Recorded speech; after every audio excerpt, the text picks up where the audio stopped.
Hello बच्चों, कैसे हैं? मजे में? चलिए, हो गया था हमारा थर्ड चैप्टर। हम लोग एंटर कर जाते हैं फोर्थ चैप्टर, लीनियर इक्वेशंस इन two variable. Two variable, variable term और नॉन वेरिएबल टर्म ऑलरेडी जब आप जान चुके हैं। वेरिएबल वो होता है बेटा जिसकी वैल्यू, जिसका मान हर एक क्वेश्चन में चेंज हो रहा हो। The term whose value is differ for different question for different purpose। Variable term को हम लोग generally x y z a b c मतलब अल्फाबेटिकली हम लोग उसको डिनोट करते हैं। और दूसरा टर्म होता है कांस्टेंट टर्म जो फिक्स होता है, जैसे 4 5 न्यूमेरिकल्स जितने भी हैं वो सारे के सारे कांस्टेंट होता है। हम लोग इस चैप्टर में दो वेरिएबल वाला इक्वेशन कैसे डिराइव करेंगे और गिवन इक्वेशन को कैसे फाइंड आउट करेंगे वो हम लोग सीखने जा रहे हैं। वेरिएबल, सबसे पहले हमें आ जाते हैं सीधे एक्सरसाइज 4.1 का पहला क्वेश्चन, क्वेश्चन नंबर 1। ये हमसे कह रहा है the cost of notebook is twice the cost of a pen. जितने का पेन है उससे 2 गुना ज्यादा नोटबुक का है। तो आपको गिवन स्टेटमेंट को रिप्रेजेंट कीजिए किसमें? लीनियर इक्वेशन में। आपको वैसे बुक में दे रखा है हिंट के रूप में कि कॉस्ट ऑफ नोटबुक को एक्स लें और कॉस्ट ऑफ पेन को वाई लें। आप वैसे कुछ भी ले सकते हो।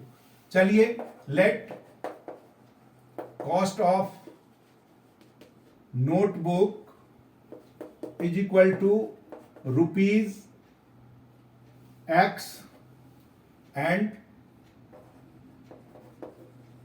Cost of pen is equal to rupees y. अब इसके according to question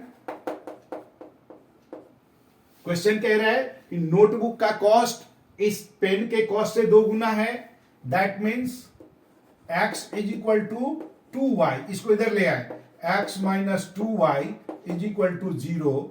this is your equation. ये आपका इक्वेशन बन गया, क्योंकि कह रहा है डबल, 2 गुना। Notebook is twice the cost of pen, तो पेन के कॉस्ट को 2 से मल्टीप्लाई करेंगे, नोटबुक होगा। इसको इक्वेट कर दिया। क्वेश्चन नंबर 2 आपसे कह रहा है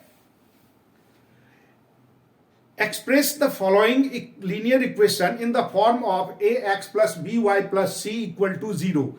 ये जो आपका है a x plus b y plus c is equal to 0, this is known as standard form of linear equation. ये 2 वेरिएबल का स्टैंडर्ड फॉर्म है। तो आपको इसमें कुछ दे रखा है, उसको कह रहा है इसे स्टैंडर्ड फॉर्म में लाइए और साथ में बताइए कि ए बी सी क्या है। फर्स्ट पार्ट है 2x plus 3y, 2x plus 3y is equal to 9.35 recurring. It should be written as 2x plus 3y minus 9.35 recurring. Hence, a is equal to, जब a से हम कंपेयर, जनरल फॉर्म के a से compare करें तो x का coefficient 2 मिलता है। b इज इक्वल टू, यानी कि y का कोफिशिएंट, यहां पर y का कोफिशिएंट 3 मिलता है। और c यानी कि कांस्टेंट टर्म, वो हमें मिल रहा है माइनस 9.35 रेकरिंग। सेकेंड पार्ट हमें दे रखा है बेटा x minus y upon 5 minus 10 is equal to 0। ये तो ऑलरेडी हमारा स्टैंडर्ड फॉर्म में है, a x b y plus c के फॉर्म में है। तो यहां पर कंपेयर करें, hence a is equal to, यहां पर कुछ भी मल्टीपल नहीं है, that means 1। b is equal to 1 upon 5, वो भी माइनस का, and c is equal to -10। Third part हमसे कह रहा है -2x plus 3y is equal to 6, -2y plus 3x is equal to 6। Standard formula है तो -2y plus 3x minus 6 is equal to 0। Compare करेंगे तो ये क्या मिलेगा, hence a is equal to -2, b is equal to 3 and c is equal to -6। Next हमारा है fourth part.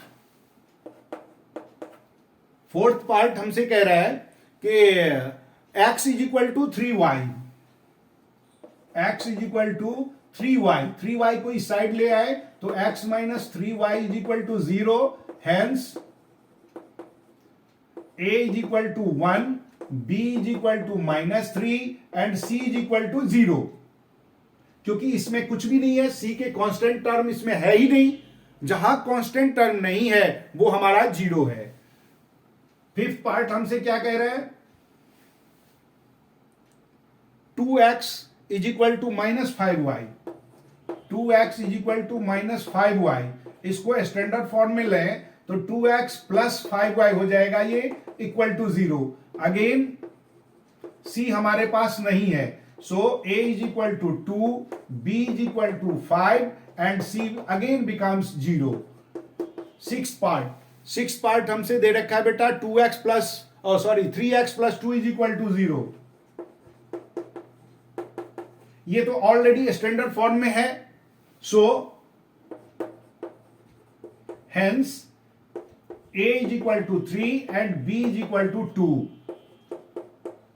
Seventh part हमसे दे रखा है क्या, y minus 2 is equal to 0।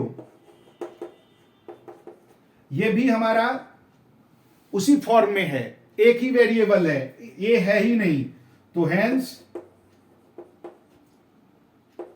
a is equal to 0, b is equal to 1 and c is equal to -2। और last part में हमसे पूछ रहा है, दे रखा है कि 5 is equal to 2x, that means 5 minus 2x is equal to 0। यहां पर x का कॉफिशिएंट दे रखा तो लिखेंगे बेटा hence a is equal to -2, b is equal to 0, क्योंकि y है ही नहीं तो कॉफिशिएंट कैसे लिखेंगे, एंड c 5। ये आपका एक्सरसाइज कंप्लीट हुआ। हमें देखो कई टीचर आपको, जैसे ये स्टैंडर्ड है तो इसको वो लिख देते हैं, दिस इंप्लाइज 3x प्लस 2, इसके पहले लिख देंगे 0y plus 2 is equal to 0। आप ऐसे भी कर सकते हो, ये ऐसे भी लिखा जा सकता है, क्योंकि जो नहीं है उसका हम 0 से मल्टीप्लाई कर देंगे, 0 से मल्टीप्लाई करेंगे तो वो सारा 0 ही हो जाता है, वो तो आप भी जानते हो। अब अगर समझ में आ गया फटाफट कर देंगे, कोई दिक्कत नहीं है। अगले वीडियो में हम लोग सॉल्यूशन की बात करेंगे, लीनियर इक्वेशन को कैसे हम सॉल्व करें, और वो सॉल्व करने के लिए आपको सब्सक्राइब करना है, लाइक करना होगा, नोटिफिकेशन को ऑन रखिए और कमेंट जरूर डालिए।